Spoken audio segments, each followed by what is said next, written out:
నేను చేసే ప్రతి వీడియో మీరు మిస్ కాకుండా చూడాలి అన్నా, మీకు నోటిఫికేషన్స్గా రావాలి అన్నా ఇప్పుడే మా ఈ ఛానల్ని సబ్స్క్రైబ్ చేసుకొని పక్కనే ఉన్న బెల్ ఐకాన్పై క్లిక్ చేయండి. Hello friends, this is Srinivas. Welcome back to all for SCG study circle, which is exclusively for 10th class and also for all competitive examinations. Well friends, ఈరోజు నేను చాలా ఇంపార్టెంట్ గ్రామర్ టాపిక్ గురించి explain చేయబోతున్నాను. ఇది 10th క్లాస్కి editing అని, ఇంటర్మీడియట్కి making necessary corrections అని, ఇంకా కాంపిటేటివ్ ఎగ్జామ్స్కి అయితే ఎర్రర్ ఫైండింగ్స్ అని ఇస్తుంటారు. చాలా మంది కష్టంగా ఫీల్ అవుతుంటారు. చాలా ఈజీగా ఈ టాపిక్ని సింపుల్ ట్రిక్స్ అండ్ షార్ట్ కట్స్తో నేర్పిస్తాను. వీడియో చివరి వరకు చూడండి. ఏమైనా డౌట్స్ ఉంటే మాత్రం కామెంట్స్ రూపంలో తెలపండి. మరి ఎందుకంటే ఆలస్యం, let's get in to the topic. This is called editing the passage. ఇక్కడ ఇచ్చిన ప్యాసేజ్ లో అండర్లైన్ చేసిన వర్డ్స్ రాంగ్ అయి ఉంటుంది, వాటిని మనం రీరైట్ చేయాలి. దీన్ని ఎడిటింగ్ ద ప్యాసేజ్ అంటారు. అండర్లైన్ చేసినవి ఏ పార్ట్ ఆఫ్ స్పీచ్, ఏ పార్ట్ కి చెందిందో తీసుకొని దాన్ని మాత్రమే మనం కరెక్ట్ ఆన్సర్ రీరైట్ చేయాలి. ఇక్కడ చాలా మంది డైరెక్ట్ గా అండర్లైన్ చేసిన వర్డ్ నే చూస్తారు తప్పితే దానికి ముందు ఉన్న సెంటెన్స్ కానీ దాని తర్వాత ఉన్న సెంటెన్స్ వర్డ్, అండర్లైన్ చేసిన వర్డ్ ముందున్న సెంటెన్స్ కానీ అండర్లైన్ చేసిన వర్డ్ తర్వాత సెంటెన్సెస్ ని కానీ ఎవరు గమనించరు. అక్కడే మనకు చాలా చాలా లాజిక్స్ దొరుకుతాయి. అండర్లైన్ చేసిన ముందు కానీ తర్వాత కానీ ఏదో ఒక కీవర్డ్స్ ఉంటుంది, దాన్ని బట్టి మనం జాగ్రత్తగా చెక్ చేసుకోవాలి. Well yes, topics to be covered for editing. ఈ ఎడిటింగ్ ప్యాసేజ్ చేయాలి అంటే ఏ ఏ టాపిక్స్ కవర్ అవుతాయి, ఏ ఏ టాపిక్స్ ని మనం నేర్చుకోవాలి ఇక్కడ చూద్దాం. ఇక్కడ మీకు సింపుల్ గా ఒక కోడ్ తో ఇక్కడ కీవర్డ్స్ ని రాస్తున్నాను. APSRTC VDQ. APSRTC VDQ. A stands for articles, auxiliaries. P stands for prepositions, pronouns. Pronouns లో especially reflexive pronouns, relative pronouns. And S stands for subject and verb agreement. దీన్ని English లో కాంకోడ్ అంటారు. అలాగే R stands for reported speech, direct and indirect speech. And T stands for tense and its usage. ఏమేమి tenses ఉన్నాయి, వాటిని ఎలా use చేస్తారు.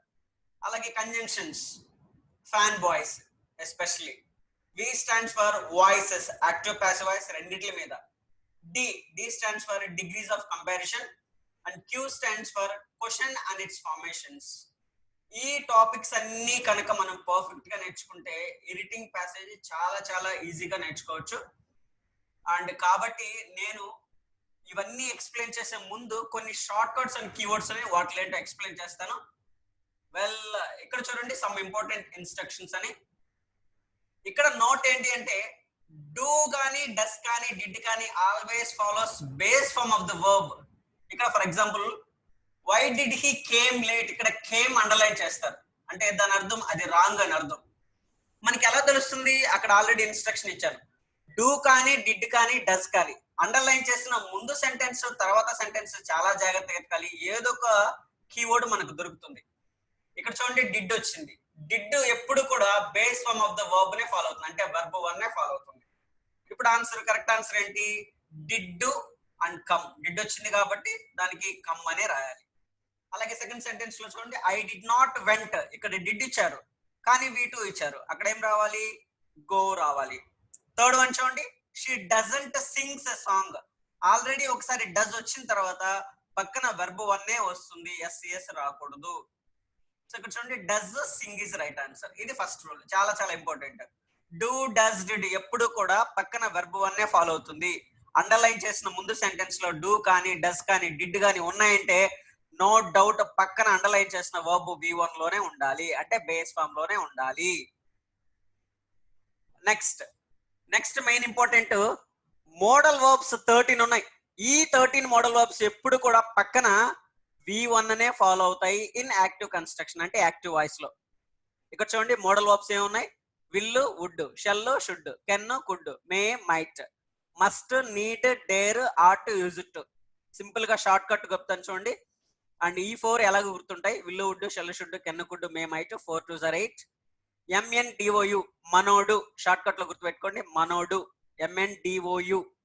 ఈ 13 మోడల్ వర్బ్స్ ఎక్కడొచ్చినా దాని పక్కనున్న మెయిన్ వర్బ్ V1 లోనే ఉండాలి, అంటే వెర్బ్ 1 లోనే ఉండాలి, బేస్ ఫామ్ లోనే ఉండాలి. అక్కడ ఎగ్జాంపుల్స్ చూడండి, షీ కెన్ ఉంది కాబట్టి పక్కన కంపల్సరీగా V1 రావాలి. కానీ అక్కడ ఏమి ఇచ్చాడు, సంగ్ అని ఇచ్చాడు. Singh is right answer.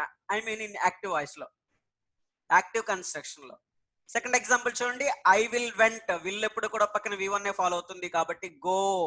She must spoke. Must ఎప్పుడు మోడల్ వర్బ్, పక్కన V1 ఫాలో అవుతుంది. స్పీక్. చాలా చాలా ఇంపార్టెంట్, గుర్తుపెట్టుకోండి. నెక్స్ట్, కానీ అదే మోడల్ వర్బ్ పక్కన బి వచ్చింది అంటే మాత్రము, బి వచ్చిందంటే కంపల్సరిగా పక్కన వర్బ్ 3 అంటే పాస్ట్ పార్టిసిపుల్ ని మనం కంపల్సరిగా రాయాల్సి వస్తుంది. అది ప్యాసివ్ కన్స్ట్రక్షన్ లో ఉంటుంది. ఫర్ ఎగ్జాంపుల్ ఇక్కడ చూడండి, a song can be sung by me. ఇక్కడ బై వచ్చిందంటేనే ప్యాసివ్ వాయిస్ అని అర్థం. ఇక్కడ సేమ్ మోడల్ వర్బ్, కానీ ఇక్కడ బి హెల్ప్ తో అక్కడ మెయిన్ వర్బ్ ని మనం V3 చేసుకోవచ్చు. That is the rule in passive construction. Basic గా మోడల్ వర్బ్స్ ఎప్పుడు V1 ఫాలో అవుతాయి, అది తెలుసు మనకి. కానీ ఆ మోడల్ వర్బ్ పక్కన బి ఉంటే మాత్రము అండర్లైన్ చేసిన వర్బ్ ని V3 లో మార్చాలి. సిక్స్త్ ఎగ్జాంపుల్ చూడండి, మస్ట్ ఉంది, బి ఉంది, కంపల్సరీగా అక్కడ స్పోకెన్ అని రాయాలి.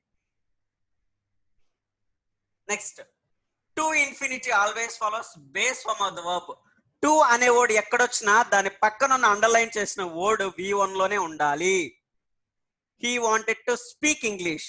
స్పీక్ అనేది కంపల్సరీగా రావాలి, ఎందుకంటే టు ఎప్పుడు ఇక్కడ టు ఉందా, నో డౌట్ పక్కన V1 రాయాలి. ఎయిత్ వన్ చూడండి, she has to attending. To ఉందా, ఆ టూని ఎవరు చాలా జాగ్రత్తగా అబ్జర్వ్ చేయరు.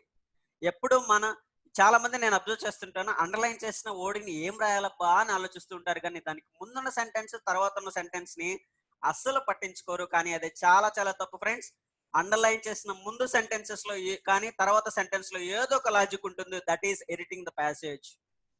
అండ్ నైన్త్ వన్ చూడండి, టు పక్కన కంపల్సరీగా V1 రావాలి. To get, to attend, to speak. కానీ అదే టు పక్కన బి ఉందనుకో కంపల్సరీగా V3 రాయాలి, అంటే పాస్ట్ పార్టిసిపుల్ రాయాలి. ఇది ప్యాసివ్ కన్స్ట్రక్షన్. ఆ పైన ఇచ్చింది active construction. Fine. Well, if the underline part contains has, have, had. Has కానీ హ్యావ్ కానీ హ్యాడ్ కానీ ఉన్నాయంటే దాని పక్కన ఉన్న ఇమ్మీడియట్ వర్డ్ V3 లో ఉండాలి. బికాస్ ఇక్కడ చూడండి, because has, have, had always follow past participle V3 by the side. Has కానీ హ్యావ్ కానీ హ్యాడ్ కానీ పర్ఫెక్ట్ టెన్సెస్ లో ఉపయోగిస్తారు. ఈ మూడు హెల్పింగ్ వర్బ్స్ ఎక్కడొచ్చినా దాని పక్కన మెయిన్ వర్బ్ ఉంది అంటే అది ఖచ్చితంగా వర్బ్ 3 లోనే ఉండాలి. Have finished, right. Had eaten, next has completed. అలాగా చాలా ఇంపార్టెంట్, గుర్తుపెట్టుకోండి. హ్యాజ్, హ్యావ్, హ్యాడ్ ఎప్పుడు కూడా వాటి పక్కన వర్బ్ 3 ఫాలో అవుతుంది. నెక్స్ట్, ఇంకా ఇంపార్టెంట్ ఏంటంటే, if the passage came the verb forms as its left side like start, begin, go, love, hate, like, dislike, enjoy, ఇలాంటి పదాలు వచ్చాయంటే then underline part should be return with present participle. ఇక్కడ చూడండి, పైన ఇచ్చిన పదాలన్నీ కనుక వచ్చాయంటే దాని పక్కన ఇమీడియట్ గా ప్రెసెంట్ పార్టిసిపుల్ ఉంటుంది, అంటే దాన్ని జెరెండ్ అంటారు. హీ ఎంజాయ్డ్ స్పీకింగ్ అంటే ఆ పైన వర్డ్స్ ఉన్నాయంటే దాని పక్కన ఖచ్చితంగా ING ఫామ్ లోనే ఉండాలి. Next, if the passage came with the prepositions, ఒక్కోసారి ప్రిపోజిషన్స్ పక్కన కూడా పార్టిసిపుల్ వస్తుంది, present participle.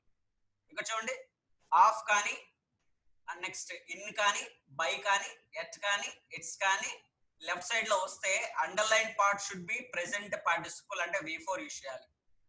There is no use of get అనకూడదు, there is no use of getting అనాలి. Fine. Well, very good. Next important topic, superlative degrees ఎప్పుడు కూడా article దాని follow అవుతుంది. బై ద సైడ్ ఏం ఫాలో అవుతుంది? ఖచ్చితంగా article. The richest, the most, the tallest, the highest. ఇక్కడ ద హయ్యర్ అని ఇచ్చింటాడు, హయ్యర్ అండర్లైన్ చేస్తాడు. అక్కడ మనం ఏం రాయాలి? ST అని మెన్షన్ చేయాలి, ఎందుకంటే దానికి ముందు దా ఉంది. ఒక్కొక్కసారి దా ఇస్తాడు, దాని పక్కన రిచర్ అండర్లైన్ చేస్తాడు, అప్పుడు దాన్ని ఏం చేయాలి? ద రిచెస్ట్ అని అండర్లైన్ చేయాలి. ఒక్కొక్కసారి ఏ అండర్లైన్ చేస్తాడు, రిచెస్ట్ అని ఇస్తాడు పక్కన, అప్పుడు ఏం రాయాలి? ఏని దాగా మార్చాలి.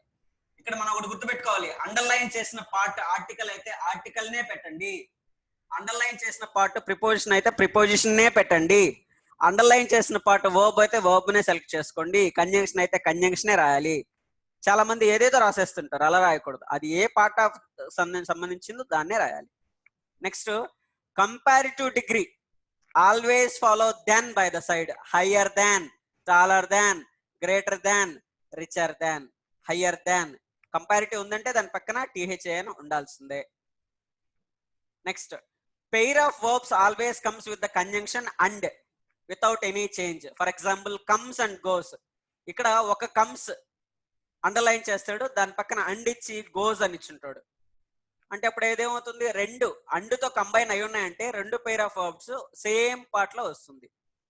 రెండు ఎస్ తో రావాలి, లేకపోతే రెండు V1 రాయాలి, ప్లే అండ్ విన్. లేకపోతే రెండు పాస్ట్ టెన్స్ లో verb 2 లో రావాలి, came and started. Sitting and eating, sitting and eating. అలాగా చాలా చాలా ఇంపార్టెంట్. ఇక్కడ ఇచ్చిన చూడండి, if the passage was given in the present tense, ఇచ్చిన ప్యాసేజ్ కనుక ప్రెసెంట్ టెన్స్ లో ఉంది అంటే we should use only present helping verbs according to the tense. కానీ ఇక్కడ సబ్జెక్ట్ వర్బ్ అగ్రిమెంట్ చాలా చాలా ఇంపార్టెంట్. ఇక్కడ చూడండి, ప్యాసేజ్ ఇచ్చిన ప్యాసేజ్ మొత్తం ప్రెసెంట్ టెన్స్ లో ఉంది అంటే ప్రెసెంట్ హెల్పింగ్ వర్బ్సే ఉండాలి, ప్రెసెంట్ హెల్పింగ్ వర్బ్సే ఉండాలి. మనకి ఎలా తెలుస్తుంది, అండర్లైన్ చేసిన ప్యాసేజ్ మొత్తం ప్రెసెంట్ టెన్స్ లో ఉంది, అక్కడ స్టార్టింగ్ లో కానీ మిడిల్ లో కానీ హెల్పింగ్ వర్బ్స్ ని బాగా అబ్జర్వ్ చేస్తే అది ప్రెసెంటా పాస్టా మనకి తెలిసిపోతుంది. ఇచ్చిన సెంటెన్స్ మొత్తం, ఇచ్చిన పారాగ్రాఫ్ మొత్తం ప్రెసెంట్ లో ఉంటే ప్రెసెంట్ హెల్పింగ్ వర్బ్సే రాయండి, కానీ ఇక్కడ పాస్ట్ హెల్పింగ్ వర్బ్స్ అండర్లైన్ చేస్తాడు. సో చాలా ఇంపార్టెంట్. అసలు ప్రెసెంట్ టెన్స్ అని మనం ఎలా ఐడెంటిఫై చేయాలి, అసలు ఇచ్చిన పారాగ్రాఫ్ ప్రెసెంట్ టెన్స్ అని మనకి ఎలా తెలుస్తుంది? ఇచ్చిన సెంటెన్సెస్ లో ఎక్కడో దగ్గర V1 అయినా ఉంటుంది, డూ డస్ అయినా ఉంటుంది, ఆమిజార్ అయినా ఉంటుంది, హ్యాజ్ హావ్ అయినా ఉంటుంది. సో ఇది చాలా చాలా ఇంపార్టెంట్. ఫస్ట్ మనం చేయాల్సింది ఎడిటింగ్ ద ప్యాసేజ్ లో ప్యాసేజ్ ప్రెసెంట్ టెన్స్ లో ఉందా పాస్ట్ టెన్స్ లో ఉందా చూడాలి. ప్రెసెంట్ టెన్స్ లో ఉంటే ప్రెసెంట్ హెల్పింగ్ వర్బ్స్ యూజ్ చేయండి, పాస్ట్ టెన్స్ లో ఉంటే పాస్ట్ హెల్పింగ్ వర్బ్స్ మాత్రమే యూజ్ చేయాలి. ఇది next, if the passage was given in the past tense we should use only the past helping verbs according to the tense. ఇందులో కూడా subject verb agreement చాలా చాలా important. ఇక్కడ చూడండి, పాస్ట్ వర్బ్ ఇండికేషన్స్ మనకి ఎలా తెలుస్తుంది, ఇచ్చింది పాస్ట్ టెన్స్ అని verb 2 అయినా ఉంటుంది, డిడ్ అయినా ఉంటుంది, అలాగే వాజ్ ఓవర్ అయినా ఉంటుంది, హ్యాడ్ అయినా ఉంటుంది. కానీ ఇక్కడ ప్యాసేజ్ మొత్తం పాస్ట్ టెన్స్ లో ఉంటుంది, అక్కడ ఈజ్ అండర్లైన్ చేస్తాడు, అక్కడ ఏమొస్తుంది ఆన్సర్, వాజ్ వస్తుంది. అలాగా గుర్తుపెట్టుకోవాలి. ఇది ఈ రెండు టాపిక్స్ చాలా చాలా ఇంపార్టెంట్. ప్యాసేజ్ మొత్తం ప్రెసెంట్ లో ఉంటే ప్రెసెంట్ హెల్పింగ్ వర్బ్స్, ప్యాసేజ్ మొత్తం పాస్ట్ లో ఉంటే పాస్ట్ హెల్పింగ్ వర్బ్స్ మాత్రమే యూజ్ చేయాలి. Next, if we want to write a common noun first time in the paragraph or L story or any article, ఏదైనా ఎస్ఏలో కానీ మనం స్టోరీలో కానీ అంటే దేంట్లో అయినా కామన్ నౌన్ ని ఫస్ట్ టైం యూజ్ చేసేటప్పుడు we should use article a compulsory. Article a కంపల్సరీగా యూజ్ చేయాలి ఫస్ట్ టైం రాసేటప్పుడు. ఏదైనా కామన్ నౌన్ ని ఫస్ట్ టైం యూజ్ చేసేటప్పుడు కంపల్సరీగా దానికి ముందు ఏ పెట్టాలి. If the same common noun repeated in the paragraph second time or third time we should use article the compulsory. ఇప్పుడు చూడండి, అదే కామన్ నౌన్ సెకండ్ టైం అదే ప్యాసేజ్ లో రిపీట్ అయితే అప్పుడు కంపల్సరీగా సెకండ్ టైము ఆర్టికల్ దాని ఉపయోగించాలి. ఫర్ ఎగ్జాంపుల్ ఇక్కడ చూడండి, నేను ఒక ఎగ్జాంపుల్ ఇచ్చున్నాను. Once upon an time the king live on a forest, a king have many wives, they was fighting always himself. ఇక్కడ చూడండి, ఫస్ట్ అండర్లైన్ చేస్తున్నాడు కదా, టైం అనేది కామన్ నౌన్, ఏ ఉపయోగించాలి. వన్స్ అపాన్ ఏ టైం అంటారు, అదే టైం ఎక్కడ వచ్చిన ఎన్నిసార్లు వచ్చినా దా ఉపయోగించాలి. ఇక్కడ చూడండి, ద కింగ్ డైరెక్ట్ గా ఇక్కడ అండర్లైన్ చేయలేదు, ద కింగ్ అని ఉంది. ఇక్కడ ఫస్ట్ టైం ఏ కింగ్ గురించి ఎక్స్ప్రెస్ చేసేటప్పుడు once upon A time a king lived in the forest అనాలి, ఏ కింగ్ అని రావాలి. ఇప్పుడు అదే కింగ్ ప్యాసేజ్ లో ఎన్నిసార్లు రిపీట్ అయినా సెకండ్ దా ఉపయోగించాలి. ఇది చాలా చాలా ఇంపార్టెంట్ ఆర్టికల్ విషయంలో. ఇది చాలా ఇంపార్టెంట్. ఫస్ట్ టైం వచ్చినప్పుడు ఏదైనా కామన్ నౌన్ దానికి ముందు ఏ ఉపయోగించాలి. ఇప్పుడు అదే నౌన్ ఎన్నిసార్లు రిపీట్ అయినా దా ఉపయోగిస్తాం.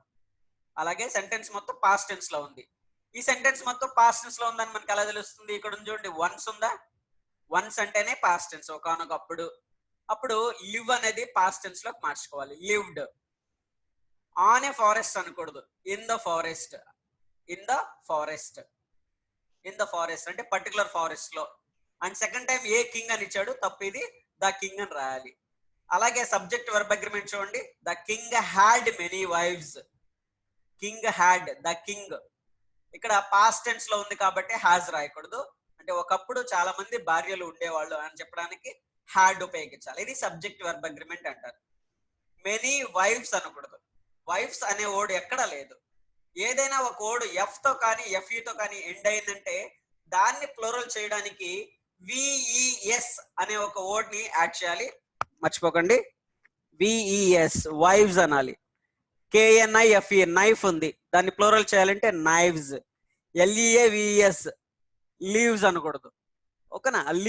లీవ్స్ అనకూడదు, ఎల్ఈఏవిఎస్ లీవ్స్ అనాలి. అలాగా. నెక్స్ట్ ఇక్కడ చూడండి, దే వాజ్ అని ఉంది. ఇక్కడ దే సబ్జెక్ట్ కదా, ఈ సబ్జెక్ట్ ఈ వర్బ్ తో అగ్రి అవ్వట్లేదు, దీన్ని సబ్జెక్ట్ వర్బ్ అగ్రిమెంట్ అంటారు. దే ప్లూరల్ కాబట్టి దే వర్ ఫైటింగ్ ఆల్వేస్. ఇక్కడ హిమ్సెల్ఫ్ ఇచ్చాడు కదా, దీన్ని రిఫ్లెక్సివ్ ప్రొనౌన్ అని అంటారు. ఇక్కడ దే అనేది దెమ్సెల్స్ వస్తుంది, అదే ఇక్కడ షీ ఉంటే హర్ సెల్ఫ్ వస్తుంది. అక్కడ ఏది ఇక్కడ ఐ ఉంటే మై సెల్ఫ్ అని వస్తుంది. దీన్ని సబ్జెక్ట్ వర్బ్ అగ్రిమెంట్ అంటారు. అలాగే రిఫ్లెక్సివ్ ప్రొనౌన్ అంటారు లాస్ట్ లో ఉన్న వాటిని. ఇక చూడండి, రిలేటివ్ ప్రొనౌన్స్ కూడా అప్పుడప్పుడు ఎడిటింగ్ ప్యాసేజెస్ లో కనిపిస్తుంటాయి. ఇక్కడ కానీ ఎలా ఇస్తాడు అని చెప్తాను చూడండి. ఇక్కడ పర్సన్ ఇస్తాడు, విచ్ అండర్లైన్ చేస్తాడు. రిలేటివ్ ప్రొనౌన్స్ లో పర్సన్ ఎప్పుడు కూడా హూని ఫాలో అవుతుంది. అండర్లైన్ చేసిన తర్వాత దానికి ముందు వర్డ్ చెక్ చేయండి. ఇక్కడ పర్సన్ ఉంది కానీ అక్కడ విచ్ అండర్లైన్ చేస్తాడు అంటే విచ్ రాంగ్ అని అర్థం. పర్సన్ పక్కన ఎప్పుడు ఏం రావాలి? రిలేటివ్ ప్రొనౌన్ ప్రకారం హూ వస్తుంది. అదే పర్సన్ ఇచ్చి దట్ ఇస్తాడు, దట్ రాకూడదు, విచ్ రాకూడదు, మనకేం రావాలి? హూ రాయాలి. అదే ఒక్కొక్కసారి ఎగ్జామ్ లో థింగ్స్ అయినా కానీ యానిమల్స్ అయినా కానీ ప్లేసెస్ అయినా కానీ ఇచ్చుంటాడు, కానీ దాని పక్కన హూ అండర్లైన్ చేస్తాడు, హూ రాకూడదు. విచ్ కానీ దట్ కానీ రాయాలి, అంటే అది కానీ ఇది కానీ, విచ్ కానీ దట్ కానీ. అలాగే ఒక్కొక్కసారి థింగ్స్ యానిమల్స్ ప్లేసెస్ ఇచ్చినప్పటికీ పక్కన విచ్ అనేది అండర్లైన్ చేస్తాడు, కానీ దాని పక్కన ఏం రాయాలి? దట్ అనే రాయాలి. థింగ్స్ యానిమల్స్ ప్లేసెస్ మళ్ళీ ఇచ్చి దట్ అని ఇస్తాడు, విచ్చే రాయాలి. ఎందుకంటే అవి విచ్ని కానీ దట్ కానీ ఫాలో అవుతాయి. విచ్ ఇచ్చినప్పుడు దట్ రాస్తాం, దట్ ఇచ్చేసినప్పుడు విచ్ రాస్తాం. అలాగా గుర్తుపెట్టుకోవాలి. రిలేటివ్ ప్రొనౌన్స్ లో ఈ రూల్ చాలా ఇంపార్టెంట్. సింపుల్ గా చెప్తాను, పర్సన్ ఎప్పుడు హూని ఫాలో అవుతుంది, థింగ్స్ యానిమల్స్ ప్లేసెస్ ఎప్పుడు కూడా విచ్ని కానీ దట్ అని కానీ ఫాలో అవుతాయి. వెల్, ఇక్కడ చూడండి చాలా important. Article the always follow ordinals.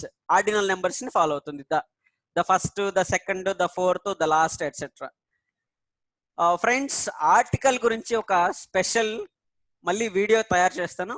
చాలా చాలా ఈజీగా మీకు ఆర్టికల్స్ ని సింపుల్ స్నాప్ షాట్ లో నేర్పించేలాగా మీకు ఒక వీడియో చేస్తాను. దాని తర్వాత మళ్ళీ చూద్దాము. వెల్, ఇక్కడ ఎగ్జాంపుల్ ఇచ్చాను చూడండి. PV Sindhu became. ఇక్కడ ఏ అండర్లైన్ చేయాలి? Became first Indian to winnowing. ఇది తప్పు. ఇక్కడ చూడండి, ఫస్ట్ ది ద, ఎందుకంటే సూపర్లేటివ్ డిగ్రీ వచ్చింది కదా, ఇక్కడ యాక్చువల్లీ ఏ అండర్లైన్ చేయాలి, ఇక్కడ బికేమ్ అండర్లైన్ చేస్తున్నారు. రైట్. ఇక్కడ చూడండి, ద ఫస్ట్. నెక్స్ట్ టు ఎప్పుడు కూడా దేన్ని ఫాలో అవుతుంది? V1 ఫాలో అవుతుంది కాబట్టి టు విన్. అలాగే ఛాంపియన్షిప్ గోల్డ్ బై బీటింగ్. ప్రిపోషన్ ఇచ్చాడు కాబట్టి ప్రిపోషనే తీసుకోవాలి. వెర్బ్ ఇస్తే వెర్బ్నే తీసుకోవాలి. ఆర్టికల్ ఇస్తే ఆర్టికల్నే తీసుకోవాలి. అండ్ లాస్ట్ చూడండి, ద ఇండియన్ హ్యావ్ వన్. అక్కడ విన్ అని ఇచ్చుంటాడు, మనం 1 అని రాయాలి. వెల్, నెక్స్ట్ ఎగ్జాంపుల్ చూడండి. Once upon a time there living. ఇక్కడ అన్ని అండర్లైన్, అక్కడ అండర్లైన్ చేసినవన్నీ రాంగ్ అని అర్థం. మనం దాన్ని ఎలా ఎడిట్ చేయాలో చెప్తాను చూడండి. టైమ్ అనేది a, once upon a time. There lived, ఎందుకంటే పాస్ట్ టెన్స్, వన్స్ అనేది పాస్ట్ టెన్స్ ని రిఫర్ చేస్తుంది. వెరీ కన్నింగ్ అంటారు. అలాగే ఫాక్స్ అనేది యానిమల్ కాబట్టి విచ్ రాయాలి కంపల్సరీగా. ఇక్కడ టు ఎప్పుడు కూడా V1 ఫాలో అవుతుంది, టు చీట్. అలాగే డిసీవ్ అదర్స్ విత్ ఇట్స్ అని అనాలి. విత్ ఇట్స్ అంటే తనతో, తన యొక్క awful and stupid acts. And conjunction, ఇక్కడ కంజంక్షన్స్ ఇచ్చినప్పుడు కంజంక్షన్స్ తీసుకోవాలి ఎడిటింగ్ ద ప్యాసేజ్ లో. Next, the pox used to deceived. To ఎప్పుడు కూడా V1 ఫాలో అవుతుంది, చాలా ఇంపార్టెంట్. అండ్ నెక్స్ట్ ఐలో చూడండి, హీ యూజ్డ్ టు స్పోకెన్ అని ఉంది. టు ఎప్పుడు V1 ఫాలో అవుతుంది. అనిమల్స్ స్వీట్లీ యాడ్జెక్టివ్ మీద కూడా ఒక యాడ్వర్బ్. స్వీట్లీ ఎల్వై వచ్చిందంటే యాడ్వర్బ్ మీద కూడా చాలా ఉంటాయి ఎగ్జాంపుల్స్. టు మేక్ హర్ కాదు, him. To make him trustworthy, ఎందుకంటే ఇక్కడ ఫాక్స్ కదా, హిమ్ అని చెప్తాం. వెల్, యా ఫ్రెండ్స్, ఈ వీడియో కనుక మీకు నచ్చినట్లయితే లైక్ చేయండి, మీ ఫ్రెండ్స్ కి షేర్ చేయండి. Me Srinivas signing off. See you in next video. Stay tuned to our channel for more interesting grammar topics. Take care. Bye bye. Have a nice day.